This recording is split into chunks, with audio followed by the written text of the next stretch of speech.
On your mark, get set, go. Okay.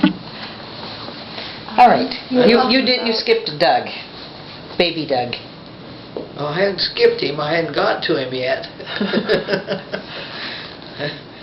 I don't know what I was saying. Oh well. The car. My mom had been driven over with a Oh little car, yeah, and that's they were right. The driving all little over kids the were place. driving this little car that Dad got. Had a little motor in it, and they could drive it. Yeah. And yeah, that's what you're talking about. Okay. Well, yeah. Well, yeah. Douglas was. Let's see. Carolyn was born the 8th of June, 1950, and LeGrand was born the 3rd of January, 1952, and LeGrand was born the 23rd of June, John. 1953, and then Susan was born the 8th of November, 1955. You can remember all that? Yeah, I That's was pretty there.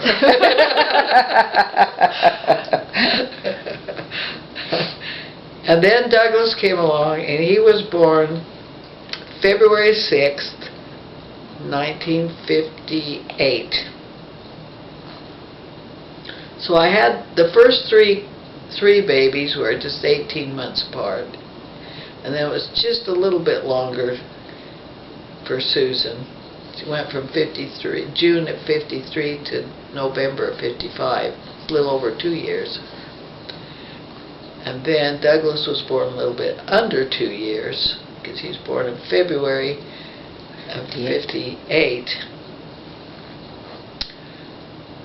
I just remember him as a baby bouncing up and down on the jumper we had. We Hung on the door. put it up, hung in the doorway over the casing of the doorway, and he would jump up and down there. He's always smiling. Yeah. Happy baby. Fun. Yeah. They were all fun. I don't. What can I remember about Doug as a little kid? I should have kept a journal, which I didn't.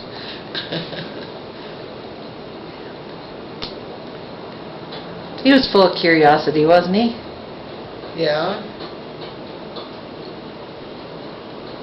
He had lots of brothers and sisters to play with. Do you ever crack any jokes like he does now? Yeah. He was full of fun. Happy-go-lucky kid. Liked to play the guitar. He and Roger actually took a few piano lessons when we were in Provo, in Springville, because they had time. They had time to practice then, whereas with the boys especially, I could have done better with the girls, but with the boys, their dad and their grandpa was here waiting for them the minute they got home from school to go out and work. So LeGrand played the trumpet, I remember, in high school, and I think he enjoyed that. John played the guitar too. John played the guitar, and Douglas played the guitar. And then Roger was born October 1959, so just under 2 years between Doug and Roger. I remember we took Roger with us when we went back east to get a car. We took the train back, and on the train, and we made arrangements with Blackfoot Motor to pick up the car in Pontiac, Michigan. And so we took the train back there, and I just remember Roger on the train. He was the only one that wasn't in school. Everybody else was in school, so we had somebody come stay with the kids, which was a disaster. What happened? Well, it wasn't really a disaster. It just wasn't really good. Wasn't a great babysitter. Yeah. But anyway, Roger was so funny on the train. You know, he talked to everybody. I think he was 5 years old. He hadn't started school yet. But he wasn't bashful. He was talking to everybody. And they seemed to kind of enjoy him. They weren't too bothered by him. We stopped in Chicago and visited my friend that lives there, Charlotte Cannon Johnston. And then we went on to Pontiac, got the car. Then we went to Butte, Montana, no, Pittsburgh, Pennsylvania, and picked up a trailer house that Blackfoot Motor wanted us to bring back for them. So we hauled this trailer back with our new car. It was that light green Pontiac. Remember that light green Pontiac? No, not really. I remember it because my first years going to ISU, I was still driving that. And I slid off the road once with it in the Dear. icy roads.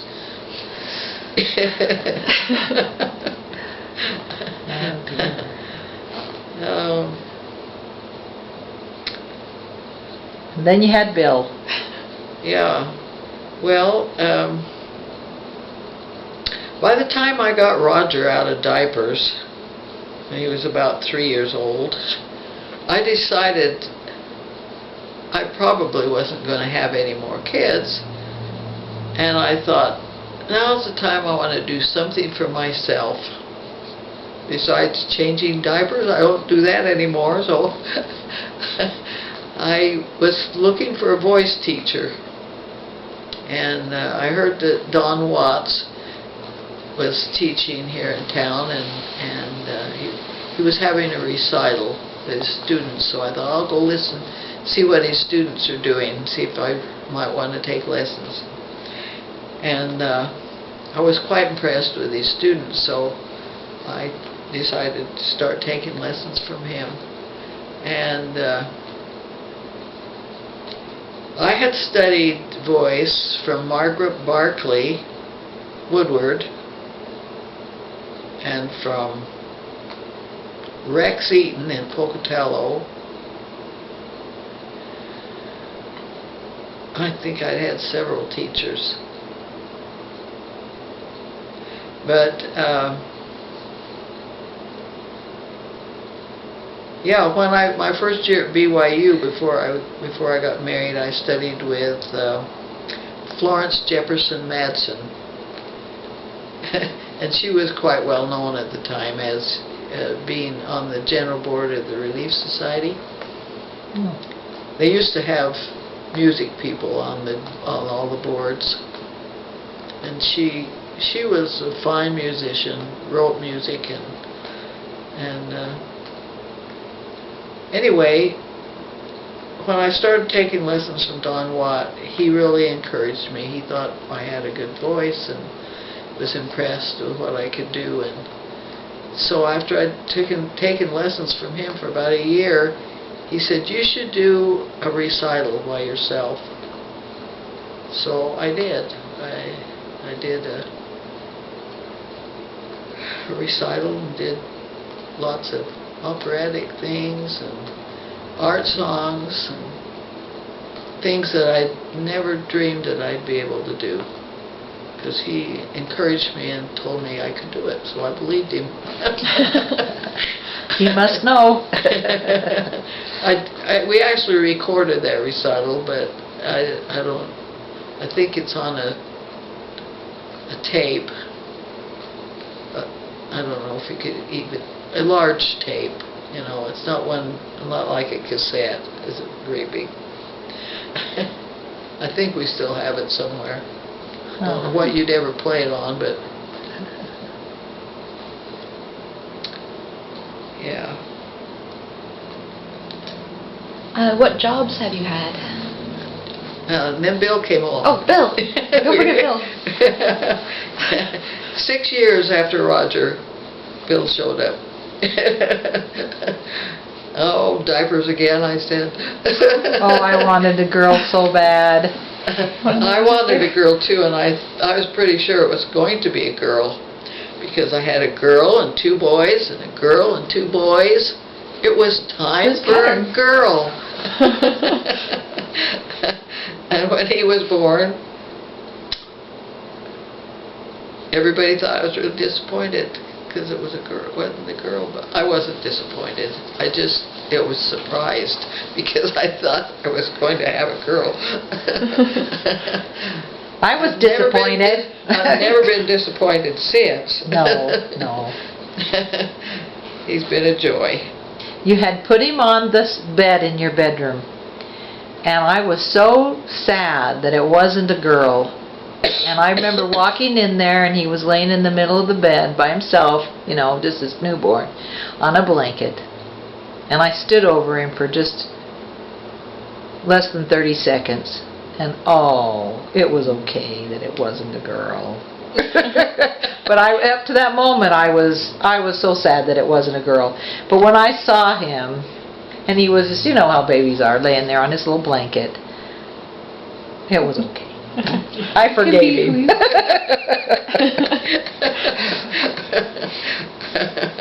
Well, every one of my children have been a blessing.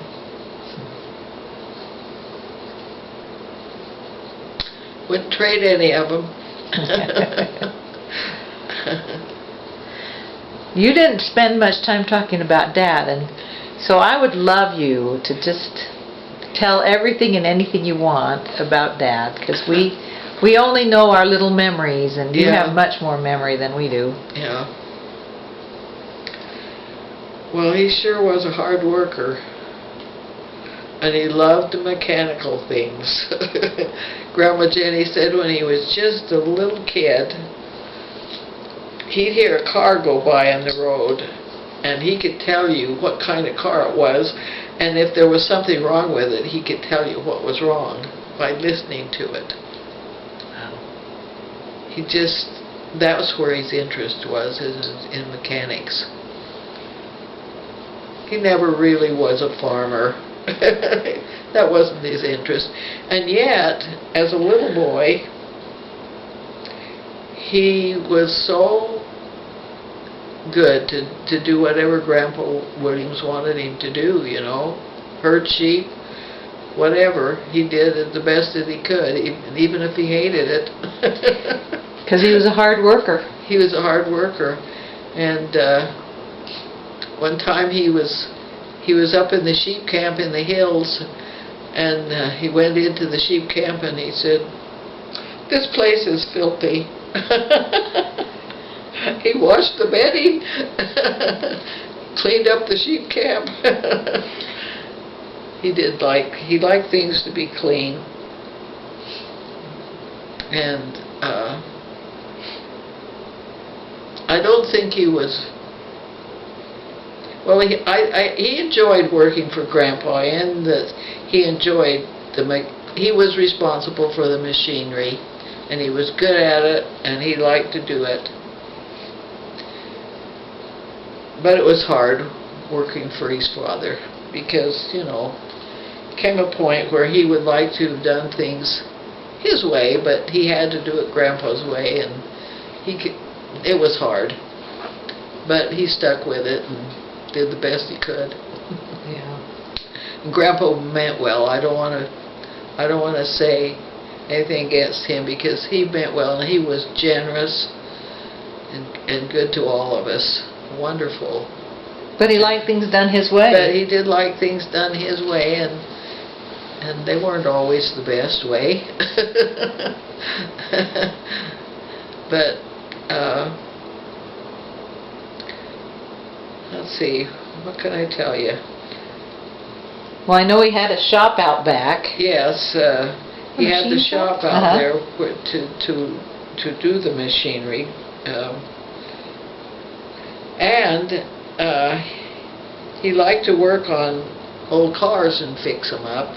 And there were several years where he had a group of teenage boys that came, and they worked on old cars and fixed them up. And I got a little unhappy with that, because I felt he should have been spending more time with his own kids instead of.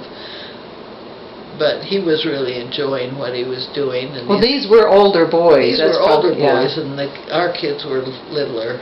Yeah. But I know a lot of those boys have had fond memories. One of them was Merlin Morgan and Darrell Cutforth. There's quite a number of them. I don't remember all their names, but this one summer, my cousin Doug Ing came and lived with us and worked on the farm, and he came up here with no money. He didn't collect his pay till it was time to go, and he got an old car for almost nothing, and he and Bill fixed it up. So when he was ready to go home, he had a pocket full of money and a car. Wow. And he talks.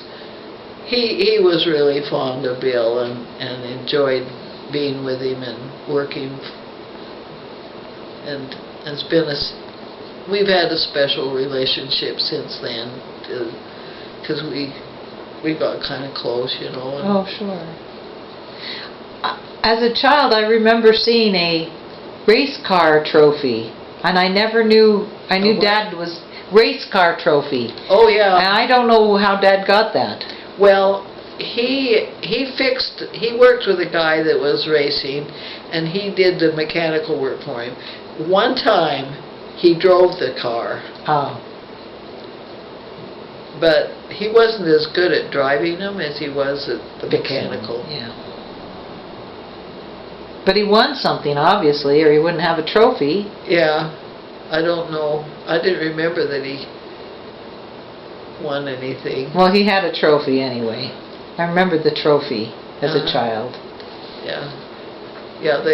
I remember going to the races with him and watching it, but he only drove about once or twice, Oh. because that wasn't his. Interest, yeah. Well, his best ability was in the mechanics, not in the driving the race cars. But he was a good driver. It just that particular style of driving in the races, he had. I guess he hadn't had much experience at it.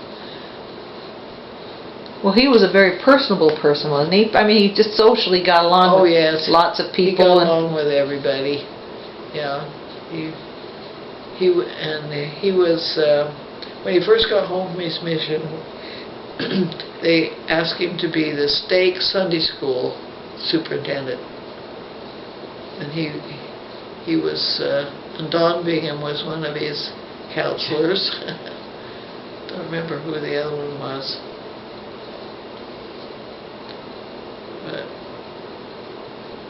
And then he was in the bishopric, in the Riverside Ward. He was the second counselor in the bishopric.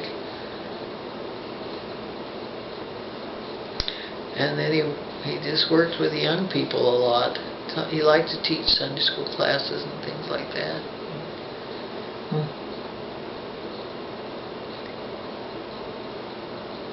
Well, Russell Anderson was one of those kids, wasn't he? Russell Anderson was the same age as your dad. Oh, they were the same age. They were childhood friends. Oh, I see. Yeah, grade school years, junior high, they were friends. Yeah. Did he play any sports? No, he didn't do sports. It wasn't his thing. He was extremely well coordinated with his hands and doing things with his hands, but on his feet he was not that coordinated. Not that he seemed uncoordinated. Right, but your as talent far is as in his dancing or anything like that. He didn't particularly like to well, he didn't like to dance. He liked to work with his hands. He was good at working with his hands. I think Bill inherited that dexterity, that coordination with his hands, and I think that's one reason that Bill is able to play the violin as well as he is, because his hands are really well coordinated. Right. Meaning his little finger's not real short like mine. It's up here, even with his other fingers. That's It makes like the him violin. more able Yeah. to. So It what makes in, you more coordinated in almost everything you do. If your fingers are not extremely. I got yours. So what did Roger, what do you see in traits in Roger that remind you of Bill? Well, I see more now that he's grown up than I did when he was younger. Roger didn't seem to apply himself very well in school. And yet, now that when he grew up, I mean, he can do almost anything. Yeah. He's really, Talented. talented. Yes, he is. He's in building, doing things in the house and Really smart. all the stuff around, Yeah, he can fix anything. can't he? fixing things and making things. And that was like Dad? Yeah, well, carpentry kind of things your dad never was particularly good at. He just didn't have an interest there, I guess, but he, like I say, the mechanical things, he was really good at. Yeah. And Doug, what traits do you see in Doug? That are like Bill. Mhm. Or is it more just physical? I think Doug, well, it's really funny. Each one of you look like him in a different way. Doug has a way of opening his eyes really wide, like he's surprised. That's like your dad. Nobody else does that. Only Doug got that trait. Interesting. Doug's eyes are not particularly like Bill's. It's just the way he opens them. But Doug's mouth and chin remind me of your dad. And your eyes are a lot like his. Big round eyes. They can be big and round.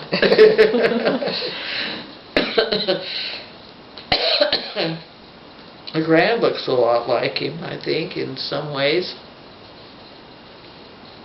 And John? Well, John, yes, but I can't put my finger on it. So it's not real definite, decisive The kind of. thing about John that reminds me of Dad is the way he walks fast. Do you remember how your dad used to come into the house from out the shop, and he would be just walking really fast? Yes. Well, John has Yeah. has that kind of Fast walk. hurried to get things done kind of attitude. Yeah. Yeah, you used to send us out there to tell him supper was ready and yeah. He'd come in and you'd chase you on the He way. chased me on the way, yeah. Act like he was going to get me.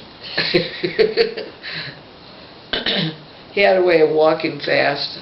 One time, he used to wear these coveralls all the time to protect his clothes from the grease monkey stuff. Yeah. And he'd come and he'd take his coveralls off outside and just drop them on the back porch.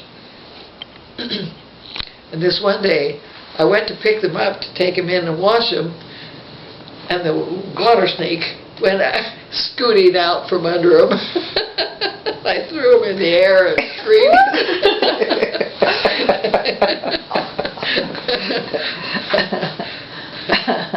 But yeah, he wore a clean pair of coveralls every day. Wow.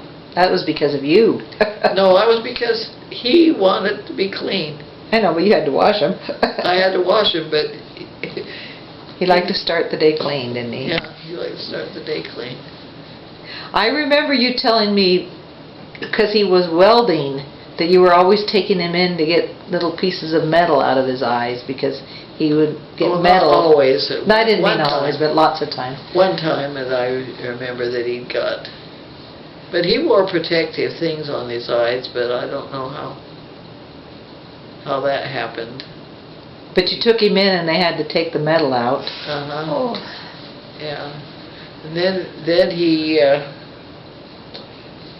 in the wintertime, a neighbor boy had slid off the road, got stuck in our yard some way, and his father came to help him get out, and Bill was out there helping him, and he was putting the chain on the tractor to help pull him out, and the father was irritated at his son for getting stuck in the snow, and he jerked the Vehicle, yeah.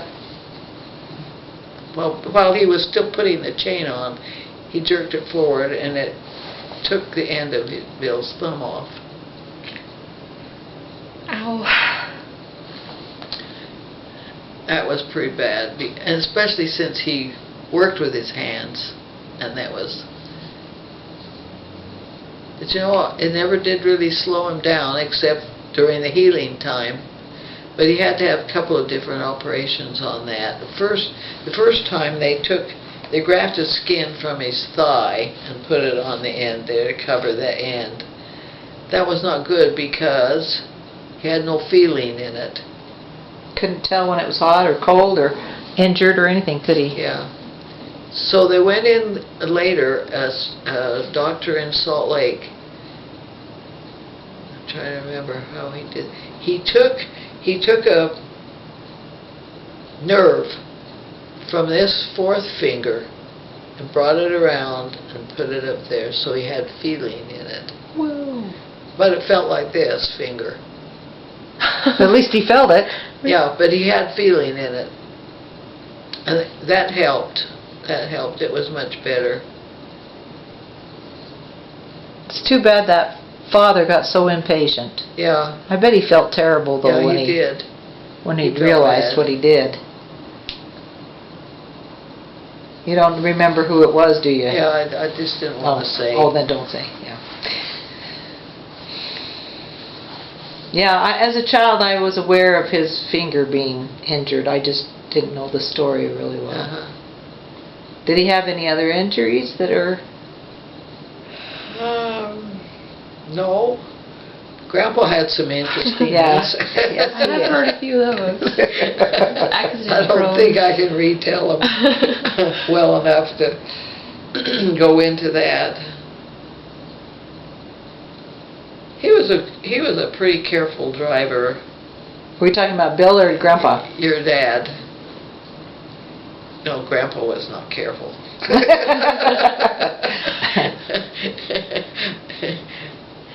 I do remember Dad liked GM, and I don't know if it was Chevy, but GM cars. Yeah. He thought they were the best, and he hated Volkswagens. And he didn't like Fords. Oh, I didn't know that. FORD means fix or repair daily.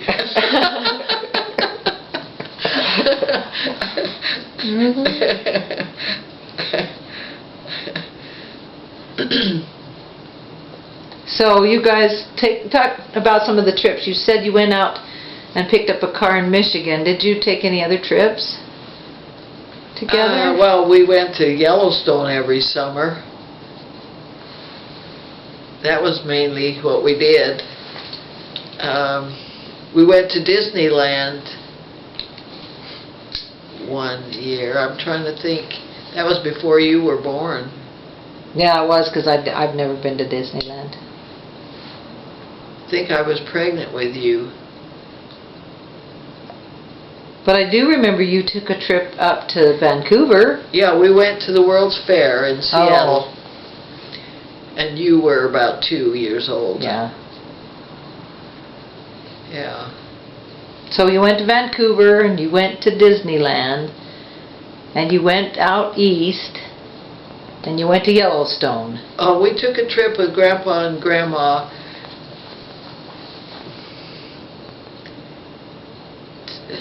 We went through Denver and down to the coast, and then we were in Mississippi and Louisiana. Oh. Grandpa had his witching stick, Oh. and he was testing it for gold and whatever, oil and gold. Did he find anything out while on this trip? Well, what he wanted to know is how well it worked and what it would, and so he would go to places where the depth of the water, water too, where he knew what the depth of the water was and what kind of water it was and so on. He'd test his thing to see how it reacted, and then he would find out if it was really testing what was real. The truth, What yeah. they already knew. And it did. It has. So it was after that he got into finding wealth for people. And people would hire him. They'd get in an airplane or they'd just go by car or whatever, and he would test to see where the best water was, and he could tell how deep it was to the water and how much, if it was a good source or if it was just a small amount. He could tell all that. Do you know where he got that witching stick? Yes, there was some fellow in Denver that created it, and I don't remember why this fellow, or how Grandpa got acquainted with him, or how. LeGrand and John could probably tell you more about that than what I remember of it. I just remember watching him make it work. Yeah. Is there anything different between a witching stick and a divining rod, or is it the same thing? It's pretty much the same. This thing, you put a pilot on it. Like if you were searching for gold, you'd put a gold piece or something on the Something end of of it. gold. And then it would find gold. If you wanted to find water, you put something with water in it and hold it on. And it had this, can't think It's of like a fishing pole, kind of. stretchy thing. What are those called? A ramp? No. Spiral. A spring. Spring. It had a spring. And he could hold the two, and it would bounce up and down with spring. Mhm. And then it would go like that. And he'd turn. And then all of a sudden it'd go poink and be down. I'd watch him do it. It would move a little down as you got over it. Mhm. I don't know how he could tell depth by that, but I could. How many times it would bounce, I think, would tell him how deep it was. But it was interesting because not everybody could. People would say, "Well, you're making it do it," but he wasn't. But not everybody could use it. No. And I think there's something about the chemistry Of a body. Yeah. of the body. It would work for some people and it wouldn't for others. Because he'd have me put my hand on top of his hand, and as soon as I did that, it stopped. I wanted it so bad to work for me, and it never did. Mhm. I couldn't make it work. I'd put my hand on his, and it would just stop. Disappointment. Yeah. Because I wanted that divining rod. But, yeah, he found a lot of wealth for people. He'd find the good ones. He'd, tell them, well, you need to put your well in this spot, not so Not over there, yeah. There'll be water any place, but The good best- water. the good- best the place closer would one. be a certain. He'd show them where the best place was. Do you know whatever happened to that rod? He gave it to someone. Gave it to me. Because he told me, I said, is there any way I could get that? I want that, Grandpa, because and he showed me it didn't work for me, and he said, I'm going to make sure someone who it works for gets it. Mm-hmm. And I thought that was logical. I didn't like that, but it was logical. Because I just was so fascinated I don't with think it worked for your dad. I don't think so either, or he would have. And it wouldn't work for Larry Thomas. I don't know who he found. I know he was looking. I don't know if he even found anybody.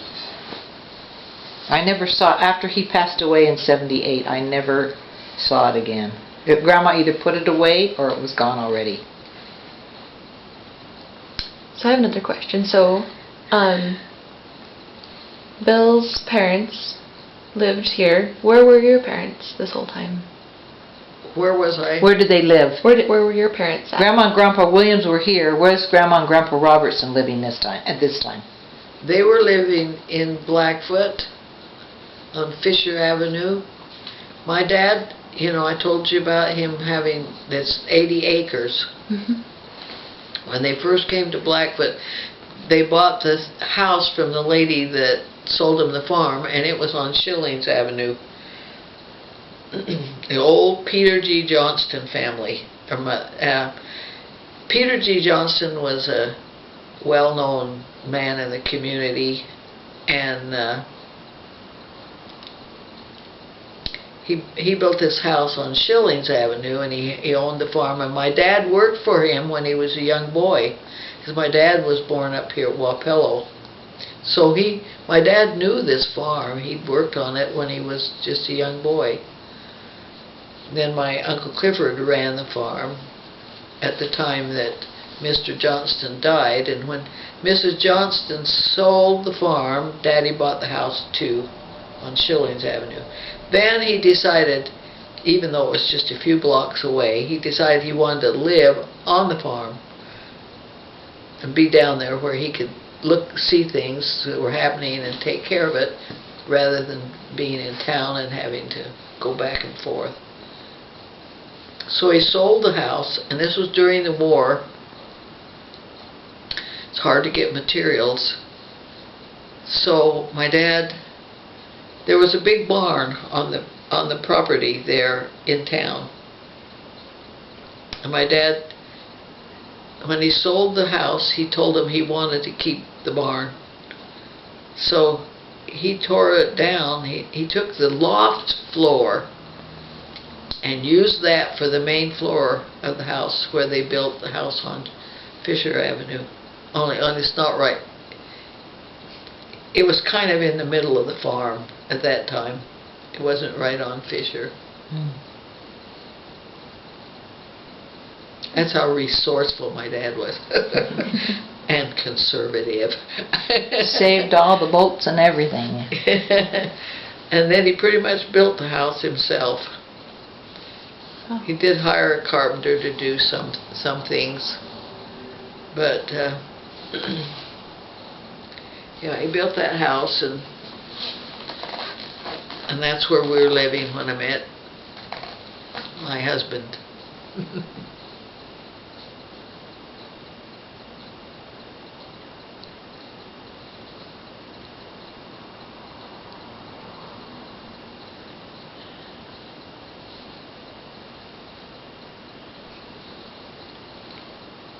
Have you run out of questions? Well, I had asked you one earlier.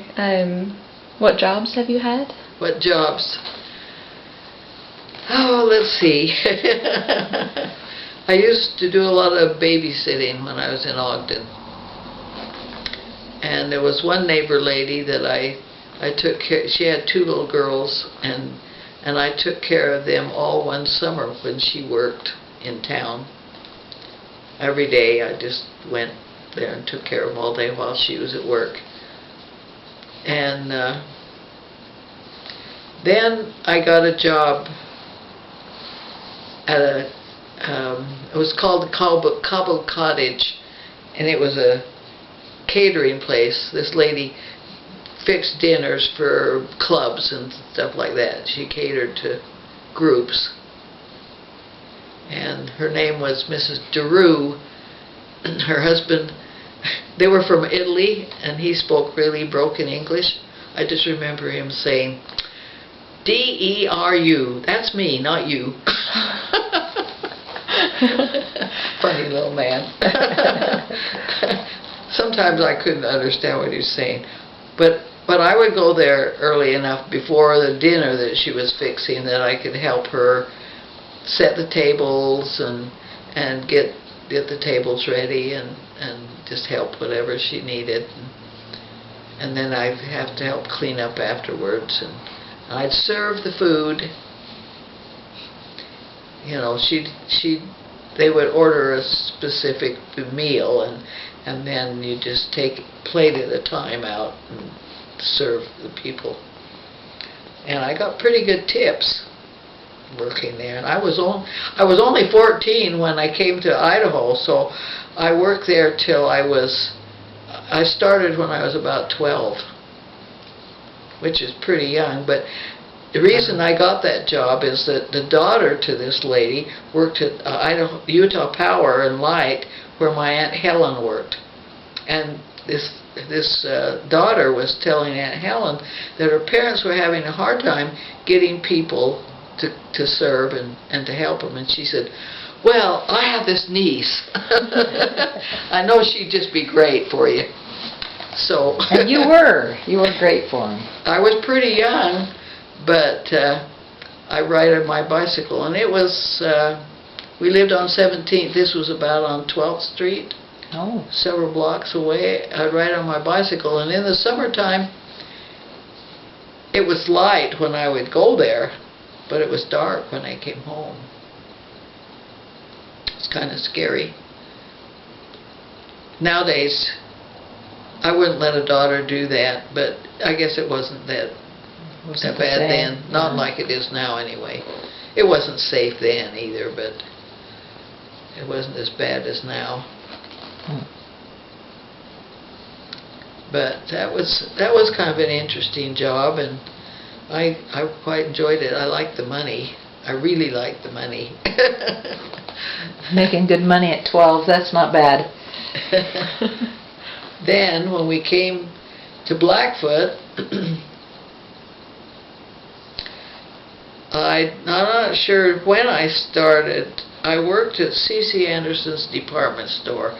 I started down in the basement in the stock room, marking the prices on clothes. You put little stickers on them. Nowadays, I don't know how they do it now. Still stickers. And then eventually they let me go upstairs and be a clerk. I must have started there when I was about a sophomore, because my senior year of high school I worked at the county agent's office. My cousin Ruth Robertson had worked there, and I have these good people recommending me. That's how I get jobs. It helps. She had worked at the county agent's office, and when she quit, she told them that she had this cousin. And so I applied for that job, and they let me work there. I worked after school and on Saturdays, half day on Saturday. I used to be the one to take care of the 4-H news. You know, the 4-H clubs would send in their news of their meetings and stuff, and I'd type that up and send it to the newspaper and things like that.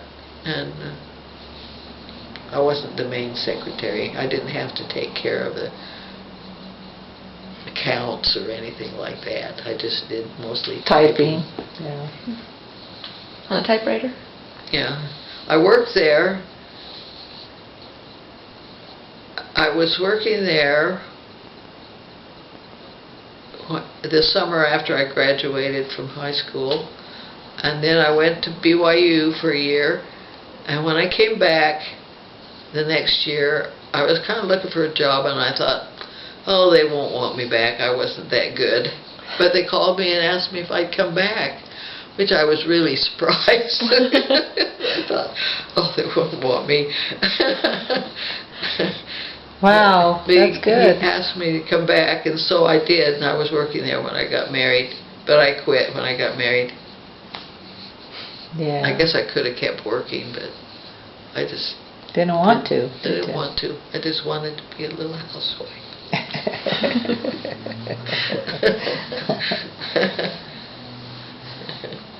Yeah. Do you want to talk about your cousins? About my cousins? Yeah, all the fun you had with cousins. Oh, yeah. I have lots and lots and lots of cousins. How close were they to your age? Or which ones? I were- have several girls that were close to my age, especially with the Robertsons. With Mother's family, there were 9 children.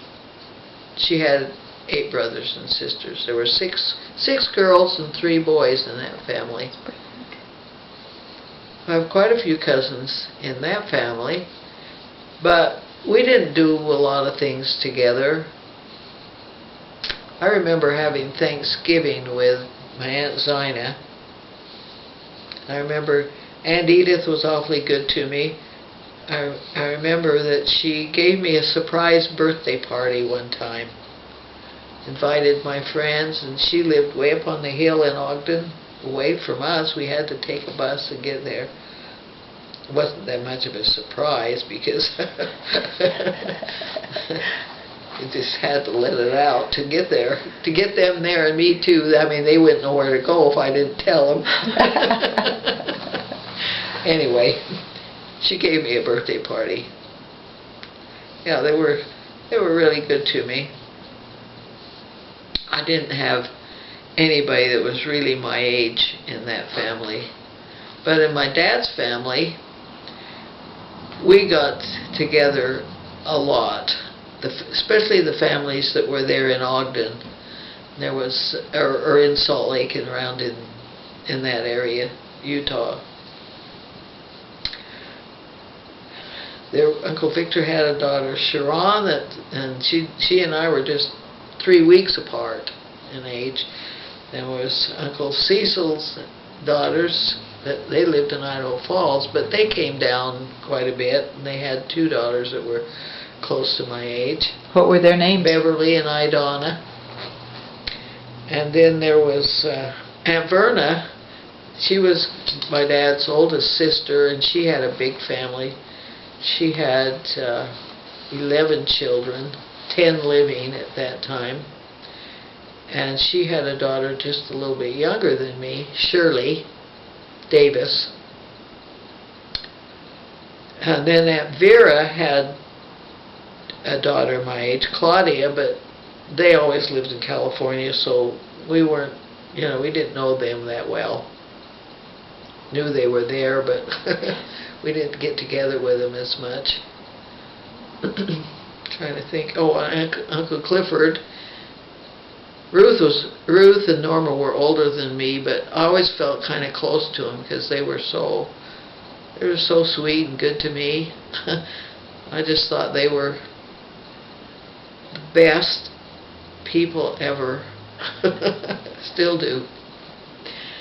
They're both gone, aren't they? Yeah. Yeah. And Uncle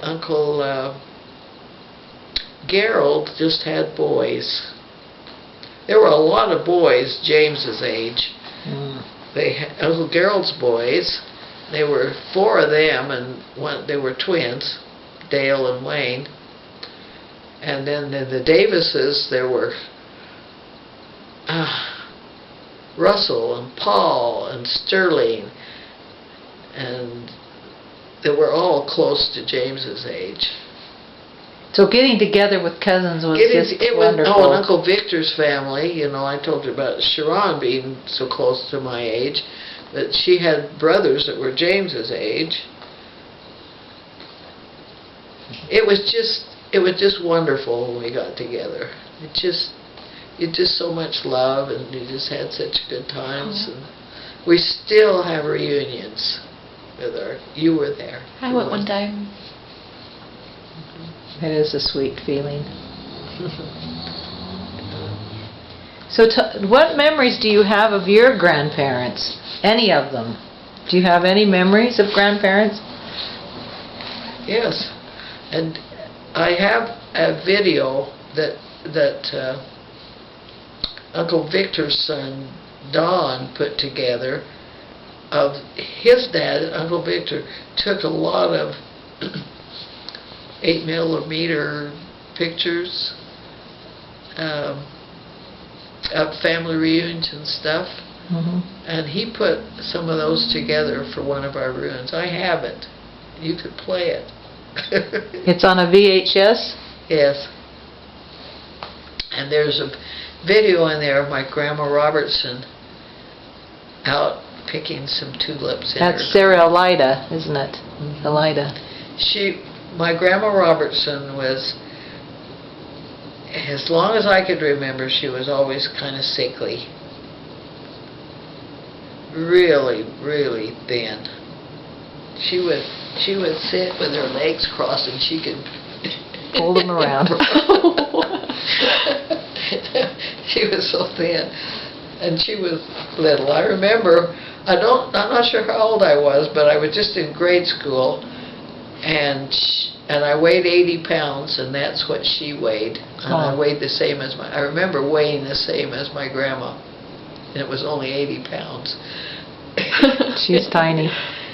Tiny, tiny little lady. And very spiritual. She always had spiritual stories to tell you about things that happened and how they were miraculously saved from danger or whatever. Like the time she fell. No, I'm not sure it was her or if it was somebody else, but somebody fell with their hands on the hot stove and they weren't burned at all. Hmm.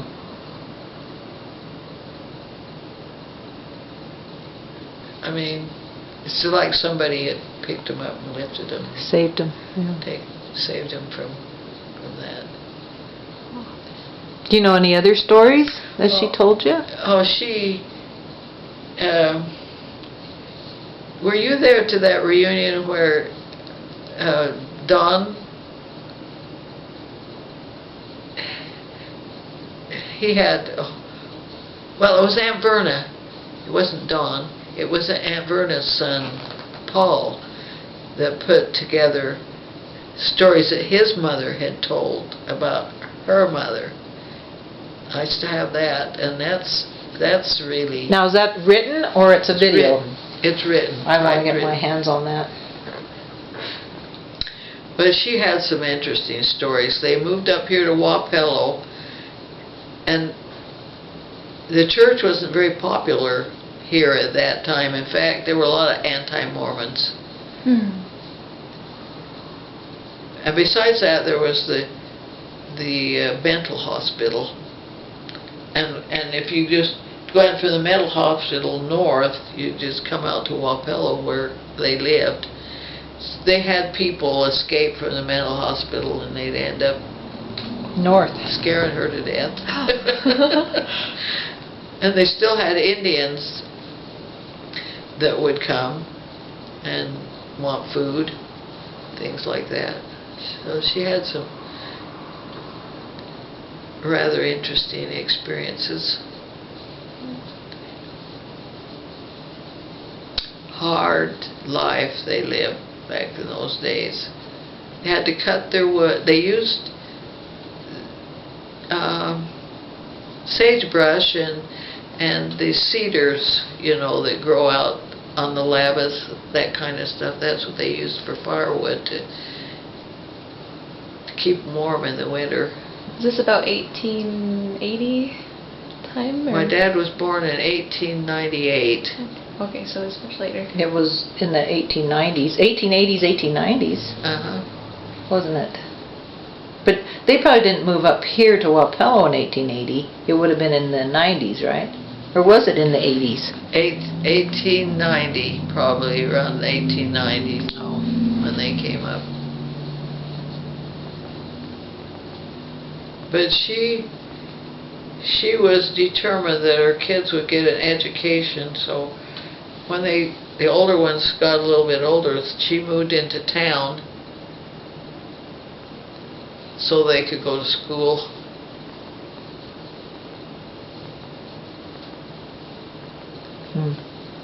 My grandpa Robertson was very, very quiet. This is Charles Alexander.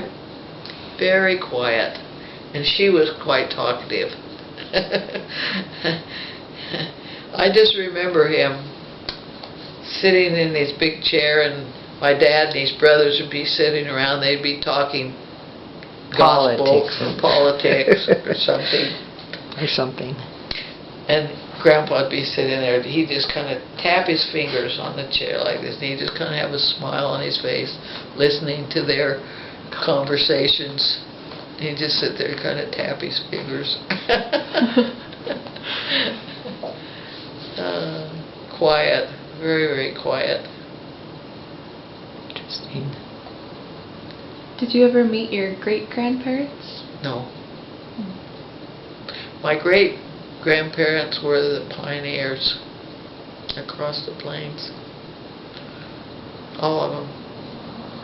So the Rice side, did you meet either of those, Hiram or Yes, Laura? Yes. I was 5 years old when my Grandpa Rice died, Oh. so I don't remember him very well. I do remember one time him coming to our house, and I remember just the feeling I had, the goodness, having my grandpa there. But he died when I was quite young. My He grandpa- loved music, didn't he? He couldn't sing. He couldn't carry a tune. Oh. But he sang anyway. Oh. and Yeah, it's gotta. and he loved to perform, and he could tap dance. And so in the early days, they made their own entertainment. Mhm. And so every program they have him dance, and he would sing too, but even though he couldn't sing very good, he sang anyway. And he really had a sense of humor, just funny things, And my grandmother Rice was very sober, straight-laced. She thought Grandpa was too silly. And so she wouldn't laugh at him, because she thought if she laughed at him, she'd make him be that way more. You'd encourage him. She wouldn't laugh at him, that would help him not be that way so much. But he was the way he was, and he couldn't change any more than she could. But she realized in her later years that she needed to lighten up and not be so straight-laced. And the story's told that one of her nephews said to her, "Aunt Lol, don't you ever laugh at Hiram?" She said, "Not when he can see me." She'd think about something funny he did and laugh when he couldn't see her, but she didn't want him to know that. Isn't that sad? It is wasted time. But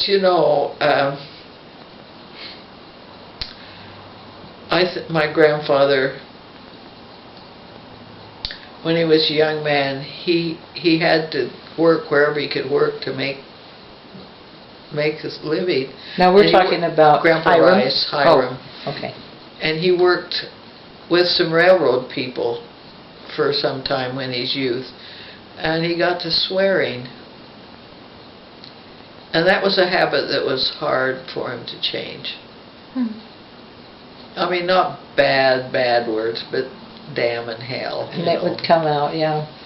It'd come out, and he struggled with that. He tried to overcome it, and it was hard, but it'd slip out when he least expected it. I don't think she knows about his hand. When he was, I'm not sure how many children they had. Probably 4, something like that. He was working, helping harvest hay, and he got his hand got caught in Was it a belt? Or was it more like a...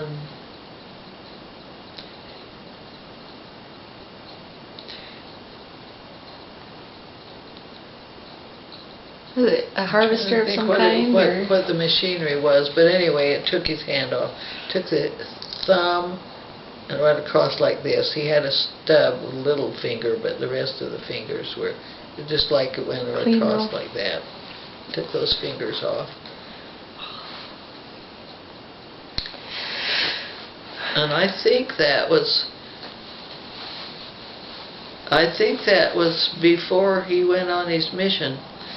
He served, in those days they took married men with families. Yes. Mhm. And he went on this mission and left my grandmother to run the farm with all these children. And he went to West Virginia on his mission. Oh, I didn't know that. At one time he had a cousin that was his companion, and this cousin had money. And he would say to my grandfather, let's get a hotel, stay in a hotel. And Grandpa would say, what? And deprive somebody of a blessing? Of staying at their house? Yes. Yeah. So he loved the gospel, and he was very, in spite of his swearing, he was a wonderful man. My grandmother was too, and she'd been Relief Society president, and she helped take care of the people that died, because, it was different then. Kind of a mortician, Yeah. because there weren't any. Except they didn't embalm them. They Yeah. just had to bury Bury them 'em pretty quicker. quick. Yeah, bury them quickly. And that was the horse and buggy days. Mother said when Grandpa was on his mission that my mother they would make butter and sell it, because they had cows, and she had to go walk into town with this butter to sell it, and she would carry it on the shady side, so she wouldn't think of putting it in the other hand. No matter how tired that hand got carrying these pounds of butter, she would keep it on the side in the shade. I don't know how much difference that would make. It's done. Darn. Running through these tapes. When you were saying that story, I thought of Little Black Sambo and how Grandma would read that story about the butter, and I never realized that she had done, delivered butter. But yet, are you stiff and sore?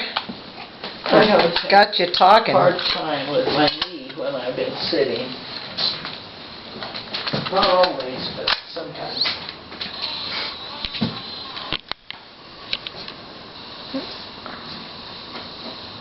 This is almost out of battery.